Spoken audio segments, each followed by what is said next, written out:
자, 13장 1절부터 우리가 5절까지 같이 읽겠습니다. 사사기 13장 1절부터 5절까지입니다. 같이 읽을까요? 시작. 이스라엘 자손이 다시 여호와의 목전에 악을 행하였으므로 여호와께서 그들을 40년 동안 블레셋 사람의 손에 넘겨주시니라. 소라 땅에 단 지파의 가족 중에 마누아라 이름하는 자가 있더라. 그의 아내가 임신하지 못하므로 출산하지 못하더니 여호와의 사자가 그 여인에게 나타나서 그에게 이르시되, 보라, 내가 본래 임신하지 못하므로 출산하지 못하였으나 이제 임신하여 아들을 낳으리니 그러므로 너는 삼가 포도주와 독주를 마시지 말며 어떤 부정한 것도 먹지 말지니라. 보라, 내가 임신하여 아들을 낳으리니 그의 머리 위에 삭도를 대지 말라. 이 아이는 태에서 나옴으로부터 하나님께 바쳐진 나실인이 됨이라. 그가 블레셋 사람의 손에서 이스라엘을 구원하기 시작하리라 하시니. 아멘. 예. 우리가 성경을 묵상하고 볼 때에 문맥에서 봐야 됩니다. 하나님의 구속사적인 창조와 타락과 예수 그리스도를 통한 구원, 재림, 하나님의 그 영광의 그 구속사적인 흐름 속에서 봐야 됩니다. 그래서 삼손의 스토리는 우리가 다 알고 있습니다. 그죠? 그런데 우리 지난주의 말씀처럼 요한복음 4장에 나온 우물가의 여인, 막연하게 헛된 것을 구한 걸로만 우리가 선입관을 가져버리면은 그 여인처럼 예수님 앞에 생수를 구하고, 그죠? 예배를 구하고, 그리고 메시아가 오시면 우리에게 알려주실 것입니다. 이런 예수님과 이렇게 진지한 대화를 나눈 인물이 성경에 안 보입니다. 그 창렬하고 취급받던 그 여인이 그 목마름과 갈증 속에서, 갈급함 속에서, 생수에 대한 갈급함, 그리고 예수님을 통해서 자신의 그 죄악된 부분을 깨닫게 되니까 선지자군요. 그리고 예수님이 구원이 유대인에게서 시작된다. 이게 하나의 또 힌트 같아요. 구원이 유대인에게서 시작된다. 그래서 유대인들은 하나님께서 그 모세와 같은 선지자를 보내겠다. 그 말씀처럼 메시아가 오시면 우리에게 알게 하실 것입니다. 이러한 고백이 터져 나온 것 같습니다. 선지자를 기다립니다. 모세와 같은 주님의 구원을 기다립니다. 이거 말씀을 묵상하고 읽을 때에 우리도 그러한 고백이 터져 나오면 얼마나 아름답고 감사하겠습니까? 그것이 우리의 기도가 되기를 축복합니다. 할렐루야. 아멘. 네. 말씀 읽을 때 그냥 읽은 것이 아니고 우물가의 여인이 생수를 구했습니다. 주여, 생수의 그런 대신 예수 그리스도요, 이 시간도 임하여 주셔서 우리의 갈증을 풀어주시옵소서. 할렐루야. 시원케 하여 주시옵소서. 우리도 하나님의 마음을 시원케 하기를 소망합니다. 여름 추수 때에 주인의 마음을 시원케 하는 그 충성된 자가 누구인가? 그러한 자가 되기를 소망합니다. 우리 구절구절이 기도가 될 수 있습니다. 아멘. 주님이 우리의 선지자가 되신 분자, 하나님, 우리의 갈 바를 알지 못하고 있는데 길이요 진리요 생명 되신 주님, 우리의 갈 길을 인도해 주시옵소서.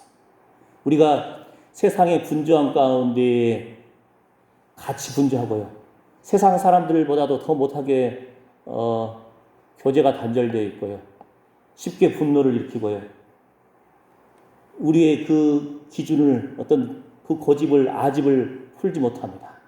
주님, 불쌍히 여겨 주시옵소서. 이러한 고백이 흘러 넘치기를 축복합니다. 아멘. 예. 구원이 유대인에게서 시작된다. 주님, 하나님의 영이시기 때문에 예배하는 자가 신령과 진리로 예배하기 원합니다. 하나님, 하늘 문이 열리는 것을 우리도 바라보기를 원합니다. 우리의 눈을 열어주시옵소서. 하나님, 참으로 신령과 진리로 성령의 인도하심과 하나님의 진리의 말씀을 통해서 하나님께 나아가기를 소망합니다. 다른 무엇보다도, 다른 어떤 시간보다도 최소한 이 시간만이라도 우리의 모든 근심 걱정과 분노와 울분을 떨쳐버리고 온전히 하나님께만 우리가 집중하기를 소망합니다. 할렐루야. 예, 이러한 기도가 흘러넘치기를 축복합니다. 아멘. 아멘. 그 기쁨을 맛보고 그 능력으로 힘 얻어서 생활하는 겁니다. 아멘. 초점이 살아나기를 소망합니다. 조금 전에 자 이제 13장, 14장, 15장, 16장이 삼손의 일대기입니다. 40년 동안 종로로 산 우리 35년 11개월인가요? 36년. 예. 우리도 종로로 했잖아요. 그거 알잖아요. 예. 이 지금 블레셋에 왜냐하면은 여호와의 목전에 악을 행하였으므로 그 항상 원인과 결과가 있는 겁니다. 우리의 삶 가운데 순종하지 못한 부분이 있는가 항상 예배 때마다 기억하기를 소망합니다. 형제에게 원망 들을 만한 일이 있거든 먼저 가서 화해하고 오라겠는데 우린 서로 원망하고 있습니다. 그죠? 예. 참 우리 열악한 모습을 회개합니다. 주님께서 우리의 마음을 어루만져 주시기를 축복합니다. 자, 그런데 또 하나는 임신하지 못하고 출산하지 못하는 자에게 그걸 수태고지라고 합니다. 너 임신할 거야. 너 아이를 낳을 거야. 라고 하나님께서 예언적으로 말씀을 해주십니다. 자, 오늘 삼손에 관련된 부분도 여러분이 가지고 있던 모든 선입견을 참고로 할 필요는 있어요. 그러나 그것도 내려놓을 필요도 있습니다. 이해했죠? 예. 삼손? 아휴. 이거 우물가 여인과 만만치 않네. 딥나의 여인을, 이방 여인을 하고 결혼을 했네. 가사에 기생하고 놀아놨네. 그 다음에 또 우리가 알고 있는 소래 골짜기의 드릴라. 유명한 그 드릴라. 예? 아이고, 이거 하나님의 사람이. 요즘 말로 하면은, 이거 참, 목사님이, 예? 장로님이, 아이고, 첩이 있네. 뭐 이런 식의 바람 피웠네. 실제로 한국 많은 목사님이 바람 피우잖아요. 그죠? 번이 안 됩니다. 참, 회개할 부분입니다. 성도들이 두 눈 부릅뜨고 지켜줘야 됩니다. 연약한 존재이기 때문에. 예, 신방 갈 때도 나이 드신 우리 권사님이 딱 따라가가지고 우리 목사님 시킨다는 마음으로. 할렐루야. 아멘. 예. 기도의 용사들이 따라 붙어야 됩니다. 예. 그 다음에 그런 선입관들을 다 내려놔야 됩니다. 이 시간에. 그러니까 핵심 고리를 잡으면은 구슬이서 말이라도 깨어야 고배다. 구슬이 딱 깨어집니다. 맥이 뚫립니다. 그렇지 않으면 그냥 부분만 잡고 설교하고 잡고 기도하고 잡고 묵상하기 때문에 한국 교회의 많은 어떤 그 큐티의 문화가 문맥을 잘 잡고 큐티를 해야 되는데 그냥 은혜되는 대로 막 잡는 거예요. 자, 보세요. 그래서 핵심적인 것을 하나씩 하는데 지금도 지금 이렇게 과학 시대인데도요. 임신을 못하고 있는 비율이 한 7% 된답니다. 7% 정도는 임신이 잘 안 된다고 합니다. 그리고 자 4절 보게 되면은 같이 읽어볼까요? 그러므로 너는 삼가 포도주와 독주를 마시지 말며 어떤 부정한 것도 먹지 말지니라. 그 임신 중에라도 그 삼손은 태중에서부터 나신으로 구별된 사람입니다. 독주를 마시지 않고요. 포도 열매를 마시지 않고 포도주. 그 다음에 머리를 밀지 않고요. 그리고 시체를 만지지 않고. 이게 나실인 규정입니다. 사무엘도 나실인입니다. 엘리사도 나실인입니다. 그러니까 이것이요. 그 하나님을 위해서 일정 기간을 서원한 나실인도 있고요. 그 다음에 일평생 드려진 나실인도 있고요. 태중에서부터 드려진 나실인도 있습니다. 마치 우리가 하나님 앞에 서원하면서 결심하면서 뭐 하루 금식기도 한다든지 뭐 3일 금식기도 한다든지 뭐 이렇게 구별된 하나님 앞에 그런 삶이 있듯이 이 사람들도 그런 나실인입니다. 근데 삼손은 태중에서부터. 그리고 임신할 거야 하고 하나님께서 알려주십니다. 이것을 수태고지라고 하는데 알려주시는 거. 생각해 보십시오. 아브라함, 사라, 이삭을 낳을 것이다. 기억나죠? 그 다음 또 누가 있죠? 오늘 또 삼손. 그리고 엘리사벳. 임신할 겁니다. 이제 세례 요한이라 하라. 그죠? 요한이라 하라. 그리고 또 누가 있습니까? 마리아. 예수 그리스도. 다른 학자들은 그 사무엘까지도 한나까지도 포함시키는데 저는 한나를 빼야 할 것 같아요. 보니까 조금 그건 좀 억지 같아요. 예. 최소한 네 부분에 있어서 그 아이를 가질 것이다라고 알려줍니다. 그런데 그 안에 삼손이 들어간다는 거예요. 그러니까 우리가 한국 교회에서 또 삼손을 띄엄띄엄 알고 있지 않습니까? 굉장한 인물 아닙니까? 하나님의 구속사 속에서 하나님께서 미리 아이를 임신할 것이라는 것을 알려주는 그 네 인물 중에 삼손이 들어간다는 거예요. 하나님께서 이스라엘을 블레셋으로부터 구원시키기 위해서 삼손의 사명이 무엇입니까? 자, 볼까요? 5절 말씀이 이 삼손 스토리에서 구슬을 꿰는 바로 핵심 맥입니다. 5절 다 함께 시작. 보라, 내가 임신하여 아들을 낳으리니 그의 머리 위에 삭도를 대지 말라. 이 아이는 태에서 나옴으로부터 하나님께 바쳐진 나실인이 됨이라. 그가 블레셋 사람의 손에서 이스라엘을 구원하기 시작하리라 하시니. 하나님은 그 표현 시점까지도 시제까지도 참 재미가 있어요. 블레셋에서 완전히 구원시키리라 이거 아니고 블레셋에서 이스라엘 백성들을 구원하기 시작하리라. 삼손으로부터 이런 구원의 역사가 시작된다는 겁니다. 이러한 이 맥으로 삼손 스토리를 봐야 구슬이 꿰어집니다. 하나님께서 이스라엘을 블레셋으로부터 구원하기 시작하는 그 역사적인 사명을 띠고 삼손을 보내주셨다는 겁니다. 아멘? 아멘. 여러분 한 사람 한 사람에게도 하나님께서 주신 사명이 있습니다. 그 사명이 무엇인지를 여러분 하루하루의 삶 가운데서 비전을 가져야 됩니다.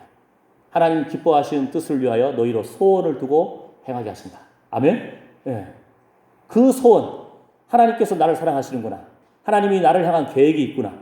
그 계획을 이루기까지는 여러분 죽을 수 없습니다. 예? 그래서 그 사명을 붙들어야 됩니다. 그런데 우리 마음속에 막 삼손 이야기를 했더니 어떤 사람이 삼손 마지막에 자살한 거 아니야? 그잖아요. 마지막에 그냥 주여 부르짖으면서 그냥 큰 건물에 두 기둥을 붙잡고 그냥 같이 죽어버리거든요. 예. 그런데 좀 문제지 뭐라 했죠? 삼손은 블레셋 사람들을 죽이는 것이 그의 사명이에요. 그 건물이 얼마나 컸으면요. 건물 위에 한 3,000명이 있었고요. 그리고 건물 아래는 또 얼마나 많았겠습니까? 그 사람들이 다곤 신을 숭배하면서 우리가 삼손을 잡았다, 승리는 우리 것이다 하면서 막 삼손을 막 약올리고 재롱을 피우고 그 가운데에서 삼손이 하나님 앞에 회개하는 겁니다. 하나님, 여호와여, 나는 이제까지 머리카락이 길어야 힘이 난 줄 알았습니다. 그런데 나의 힘의 근원은 여호와 하나님이십니다.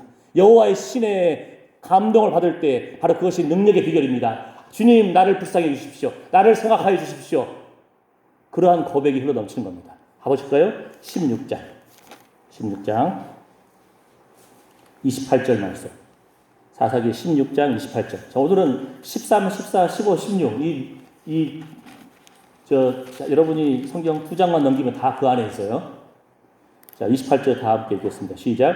삼손이 여호와께 부르짖어 이르되 주 여호와여 구하옵나니 나를 생각하옵소서.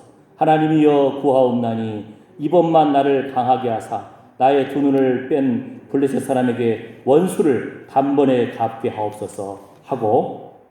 자, 그 다음에 29절 30절 같이 읽을까요? 시작. 삼손이 집을 버틴 두 기둥 가운데 하나는 왼손으로 하나는 오른손으로 껴 의지하고 삼손이 이르되 블레셋 사람과 함께 죽기를 원하노라 하고 힘을 다하여 몸을 굽히매 그 집이 곧 무너져 그 안에 있는 모든 방백들과 온 백성에게 덮이니 삼손이 죽을 때에 죽인 자가 살았을 때에 죽인 자보다 더욱 많았더라. 예, 어떻게 보면 자살한 것처럼 보이잖아요. 그런데 삼손은 하나님이 그를 향한 비전과 사명이 블레셋 사람들을 무찌르면서 쳐 죽이는 것이 그의 사명입니다. 죽어서까지도 하나님 앞에 회개하면서 그들을 무찌르는 것이 그의 사명이에요.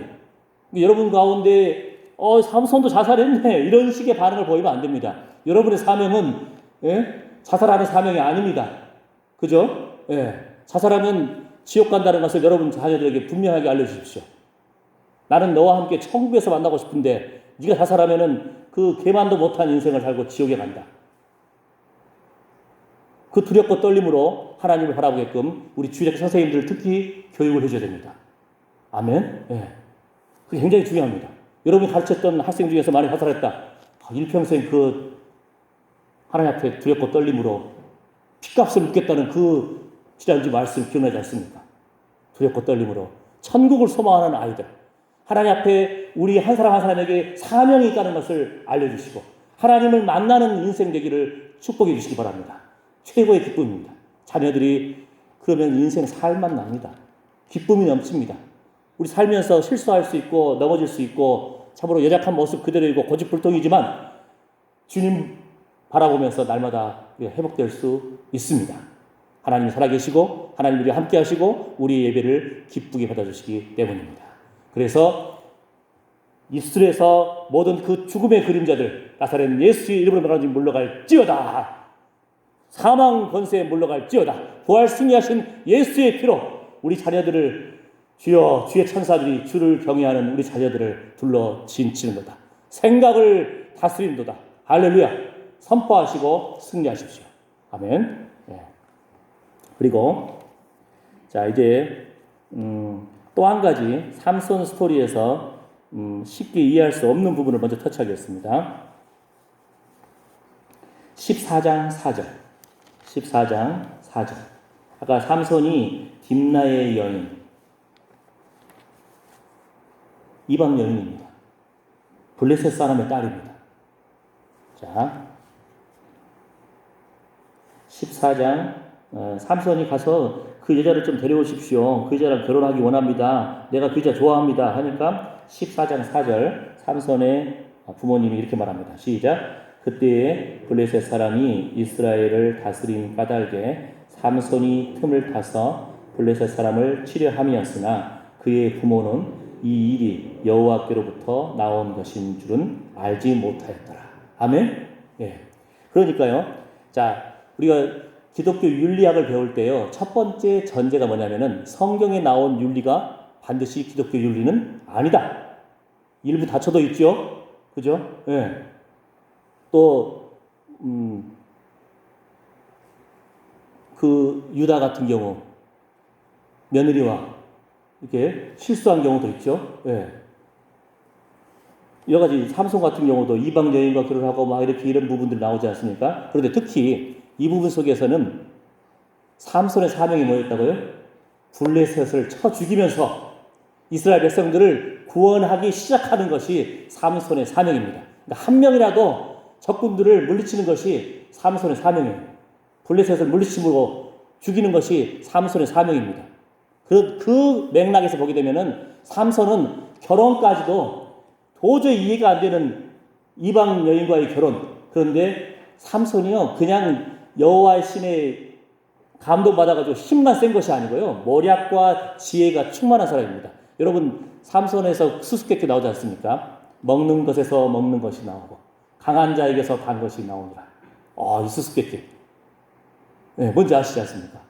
삼손한테 그냥 어린 사자가 달려들었어요. 삼손이 무기가 없었어. 그냥 뜯어버립니다. 그냥.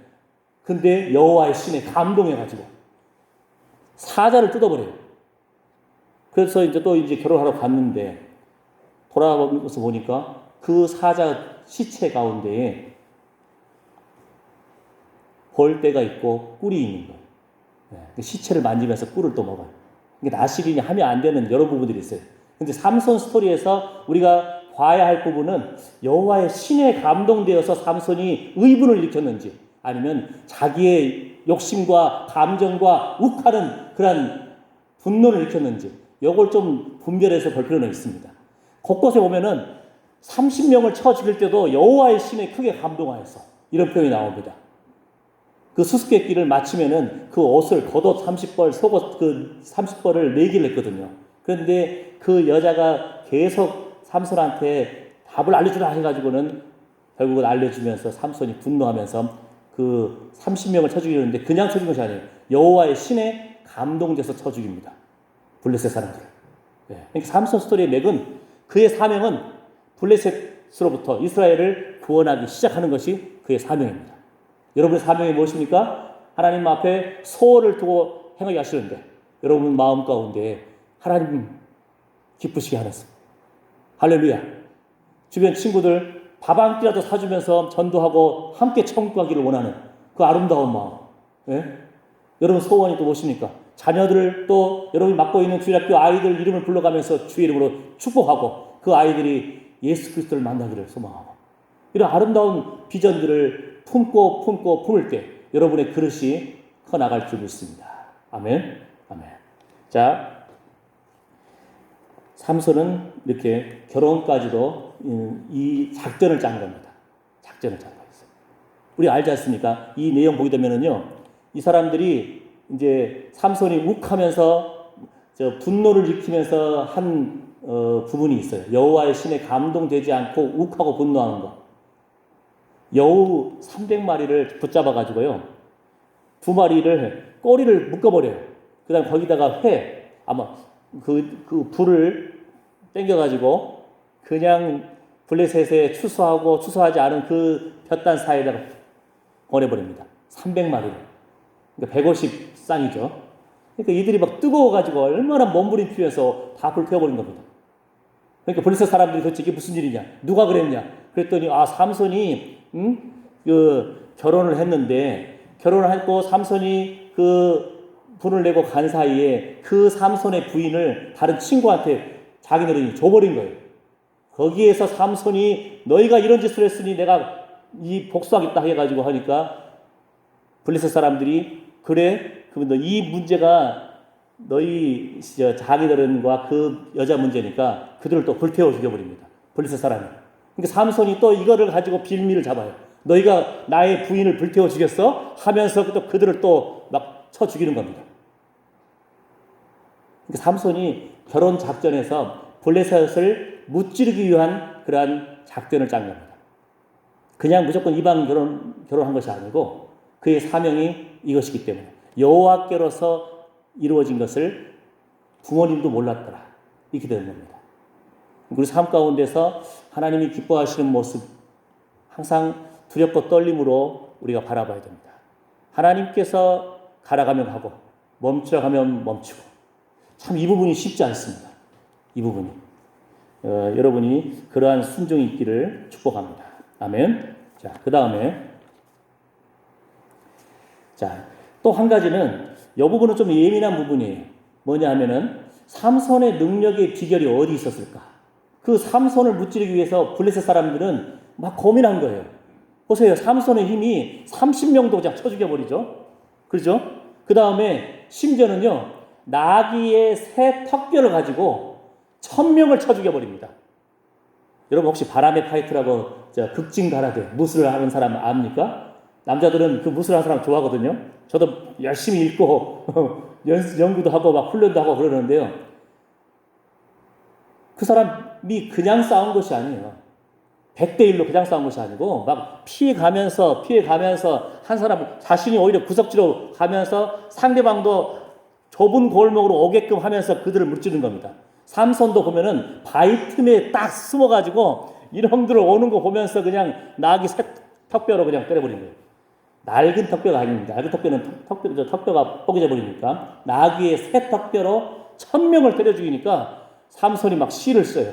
야, 이들을 쳐 죽인 그 무덤이 두 덩어리 뭐라가지고 이렇게 두 군데에 이렇게 언덕처럼 쌓였구나. 1000명이 죽었으니까 얼마나 갈증 나겠어요. 하나님 저를 기억해 주십시오. 여호와의 이름을 위해서 내가 싸운 것입니다 하면서 하나님 앞에서 막 울부짖고 부르짖을 때에 하나님이 그 우묵한 곳에 샘을 터쳐버립니다. 우리 양구에도 약간 우묵한 곳이 있다면서요. 그 뭐라고 하죠 그거를? 해안 쪽에 뭐 하나 있던데. 예. 옛날에는 거기에 뱀이 많아가지고 거기다 돼지를 풀었다고 그러더라고요. 예. 뱀이 돼지를 이겨내지 못하니까. 예. 그 문프 파인 분재와 같은 거. 예. 하나님이 터뜨려가지고 삼손을 갈증해서 소생시켜 주십니다. 결국은 핵심 부분이 뭐냐? 여호와의 신에 감동되었는지, 그 다음에 하나님께 부르짖었는지, 그 힘의 원천 부분을 한번, 요거 예민한 부분이니까 한번 다뤄볼 텐데요. 자, 다루기 위해서 먼저 보겠습니다. 우리 13장에 보게 되면은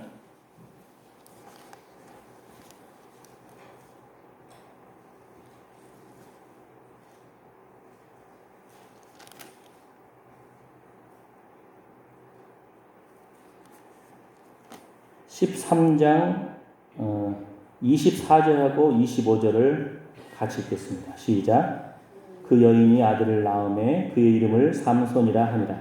그 아이가 자라매 여호와께서 그에게 복을 주시더니 소라와 에스다올 사이 마하네단에서 여호와의 영이 그를 움직이기 시작하셨더라. 자, 이게 힌트예요. 또 하나는 보세요. 하나님께서는 삼손에게 복을 주시기를 기뻐하셨습니다. 그 다음에 우리가 왜 그러냐면은 우리 무조건 생각할 때 삼손의 힘의 원천은 머리야, 긴 머리야 이렇게 생각하잖아요. 삼손 본인도 그렇게 생각했어요. 그러다 보니까 근데 보세요. 삼손이 머리카락이 자라났을 때 곧바로 그냥 능력이 있었습니까? 힘이 있었습니까? 이 13장 25절 말씀 보게 되면은 여호와의 영이 비로소 그에게 감동하십니다.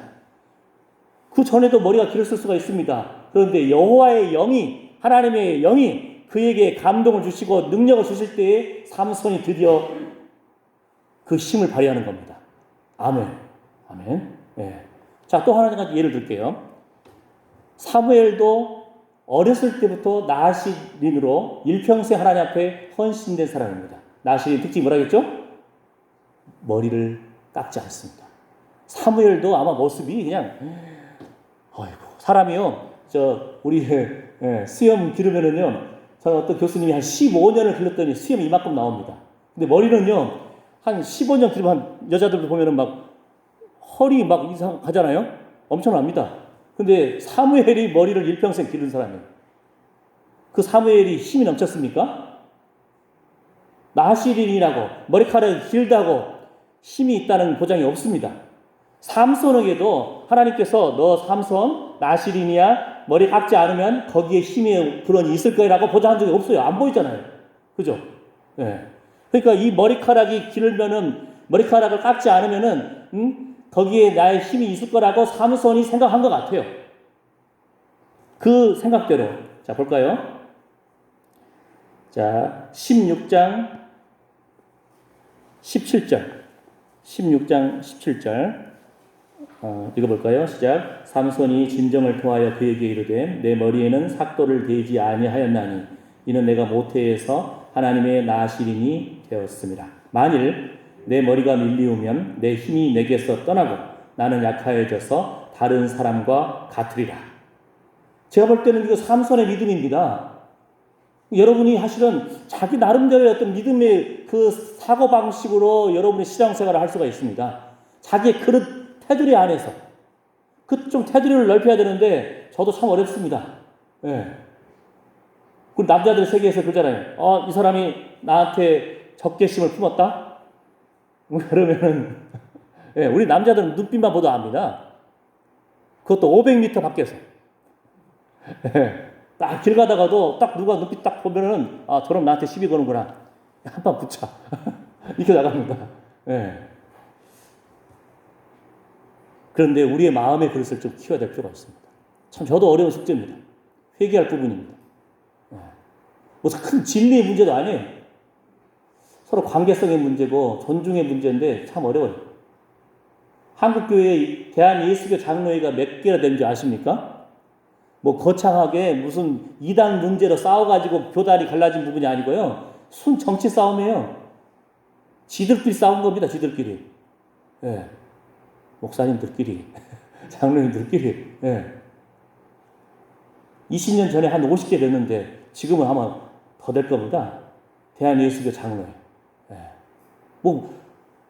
이단 문제, 아주 그냥 진리의 문제에서 어긋나서 싸운 것이 아니고 서로 그냥 어떻게 보면 자그마한 그런 문제 가지고 싸우는데 참 우리 예수 믿는 사람들이 좀 쫀쫀해요. 사실은. 밴댕이 소갈딱지. 쉽게 안 풀어. 예. 원통함을 풀지 아니하고 저부터 그런다니까요. 예. 그냥 무슨 의분도 아니에요.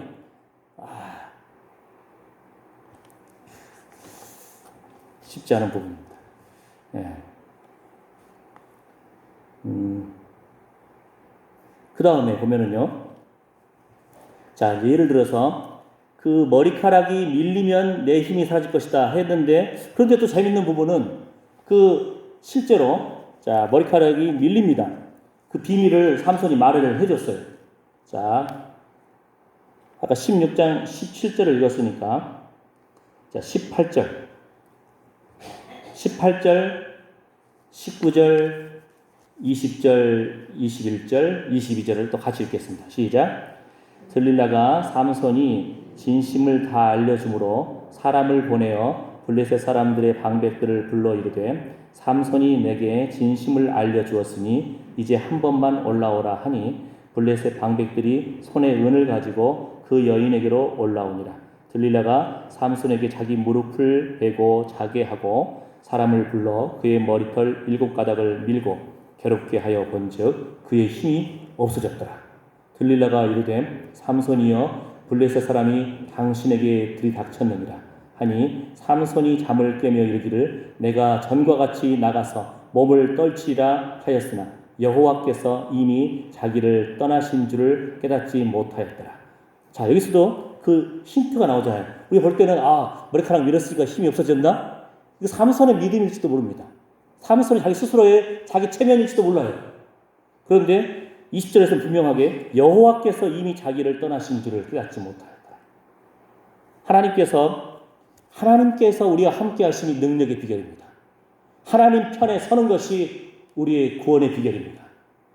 승리의 비결입니다. 여러분 엘리사가 이스라엘의 왕으로 예후를 세우라는 그 명을 이제 선지생도 한 명을 보냅니다. 가가지고 예후만 따로 그냥 방으로 불러들여가지고 여호와 하나님의 뜻이 그들에게 기름을 부으면서 이스라엘의 왕으로 세웠느니라 하고는 문을 열고 막 도망쳐버립니다. 아직 이스라엘 왕이 살아있을 때인데. 그죠? 예. 그때 군대 장관들이 많은 그 장군들이 있을 때 말합니다. 무슨 일이냐? 도대체 그 미친놈이 왜 그래? 했더니 그가 와가지고 나한테 기름을 부으면서 이스라엘 왕이 되게 하네?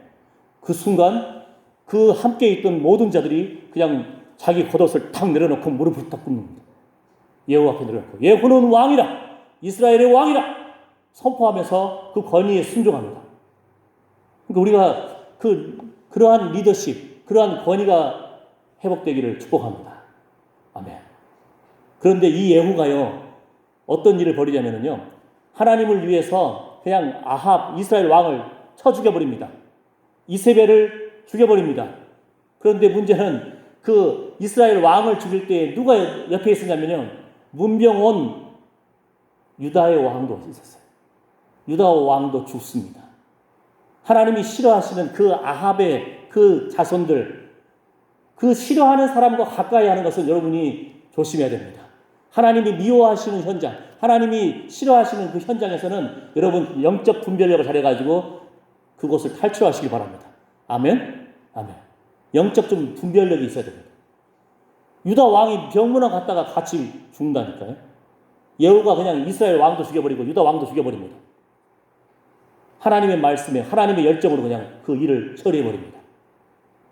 자, 여기서 보게 되면은 여호와께서 이미 자기를 떠나신 줄을 깨닫지 못하였다.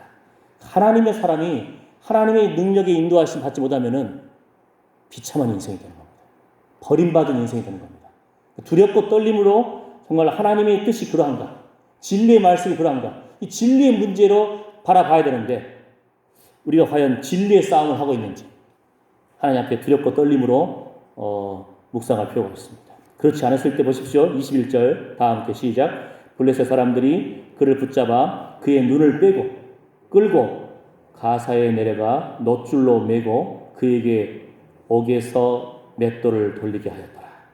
자, 눈을 빼버리는 사건, 또 성경에 누가 나오죠?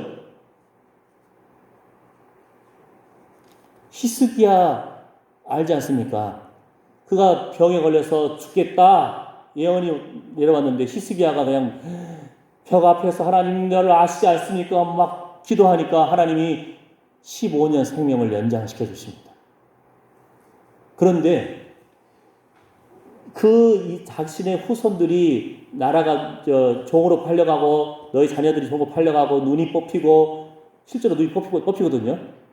그런데 자손들을 위해서 15년 살 동안에 자신의 생명을 위해서 기도해서 15년 연장받았으면 이스라엘의 회복과 자손들의 회복을 위해서도 참 기도했으면 얼마나 좋겠어요. 그 장면이 안 나와요. 그 아들이 왕인데도 종으로 잡혀가면서 눈이 뽑혀버립니다. 하나님의 사람들이 하나님의 사람답게 그 자리를 지켜나가고 하나님의 영광을 드러내지 못하면 참으로 비참한 자리에 빠지게 됩니다. 그런데 그 다음 부분은 또 하나의 희망을 줘요. 여기서 아마 혹시 머리털 때문에 그 힘의 원천이 아닐까 하고 계속 한국교회는 이렇게 해석을 한 것 같아요. 22절 시작. 그의 머리털이 밀린 후에 다시 자라기 시작하니라. 제가 볼 때는 머리털이 자라면서 삼손의 믿음도 자랐다고 회복됐다고 이렇게 해석하는 것이 더 지혜로울 것 같아요. 머리카락이 좀 자라니까 다시 한번 내가 머리카락이 없어지면은 내 힘도 없어질 것 같다. 이러한 그런 연약한 믿음이었는데 머리카락이 자라면서 다시 한번 하나님 앞에 소망을 품고 하나님 기억해 주십시오. 내가 이제까지 내 힘만 의지하고 내 힘으로 그냥 이 여우 300마리 잡아가지고 불태워버리고 그 다음에 내 힘으로 성문에 2개의 문짝을 띄어내버립니다. 그리고요 설줄을 뜯어버려요. 그 다음에 문 빗장을 뜯어버려요. 그래가지고 그걸 어깨에 메고 그냥 헤브론 산까지 올라가 버립니다. 괴력을 발휘하는 거죠. 여러분 성의 문이 조그만합니까? 여기 아까 보셨지 않습니까? 블레셋 사람들의 그 2층에만 3,000명, 아래에는 수천 명이 있을 거 아니에요. 그 많은 사람들이 성에 있을 때 성문이 얼마나 크겠습니까? 그걸 성 문짝을 뜯어가지고 어깨에 메고 가는 그런 괴력인데 그 부분에서는 여호와의 신에 감동되었더라. 이 표현이 안 나옵니다. 그러니까 삼손의 싸움이 어떻게 보면은 자신의 욱하는 분노의 싸움도 있고요. 그 다음에 여우를 묶어서 그냥 해버리는 그런 싸움도 있고요. 근데 아까 마지막 부분에서는 여호와여 하고 하나님 앞에 부르짖습니다. 저에게 한 번만 더 기회를 주십시오. 내가 이 블레셋을 무찌르기를 원합니다 하고 하나님 앞에 기도하면서 주의 믿음으로 그냥 마지막 그의 일생을 충성되게 일생을 블레셋을 무찌름으로 이스라엘을 구원하기 시작합니다. 그게 사명입니다. 그게 예언의 성취입니다. 그래서 그 근거가 뭐냐? 히브리서 말씀을 보게 되면은 11장에 믿음의 많은 그 선배들 명단이 뚜둑뚜둑 나옵니다. 그들이 믿음으로 무엇을 하였고 믿음으로 야곱은 요셉의 2 아들에게 축복하였고 지팡이를 의지해서 침상머리에서 주님께 경배했다. 이런 어떻게 보면 한 사람의 일생이 하나님의 믿음의 장에서는 한 문장밖에 안 나요. 많이 있는 사람 많지 않아요. 거기에 삼손이 나옵니다. 기드온과 바락과 말하면서 삼손을 말하고요. 사무엘을 말하고요. 다윗을 말합니다.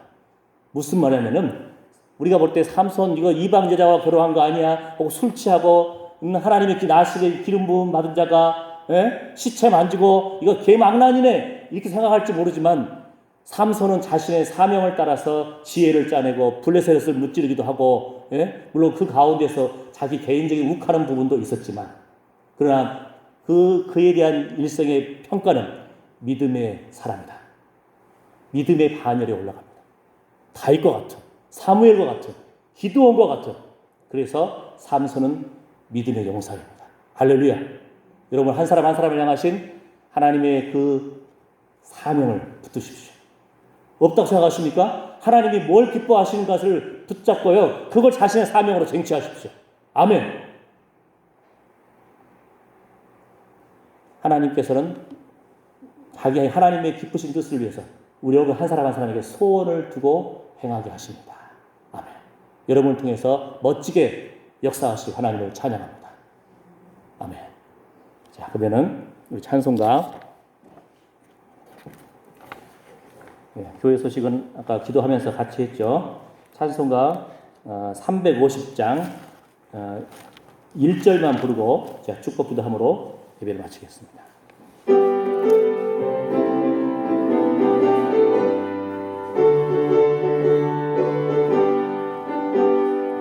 우리들이 싸울 것은 혈기 아니오 우리들이 싸울 것은 육체 아니오 마귀 권세 맞서 싸워 깨쳐버리고 죽을 영혼 살릴 것일세 한 마음으로 힘써 나가세 한 마음으로 힘써 싸우세 악한 마귀 군사들과 힘써 싸워서 승전고를 울리기까지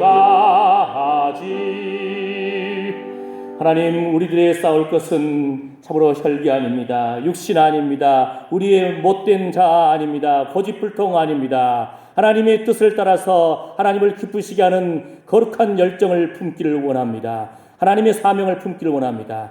하나님 이러한 믿음의 용사가 되기로 소망하는 삼손처럼 믿음의 용사가 되기로 소망하는 하나님 사랑하는 아들 딸들 머리 위에 자녀들 위에 양국교회 위에 이제부터 영원토록 우리 주 예수 그리스도의 은혜와 하나님의 사랑과 성령의 위로보 충만하심이 함께할지어다. 아멘.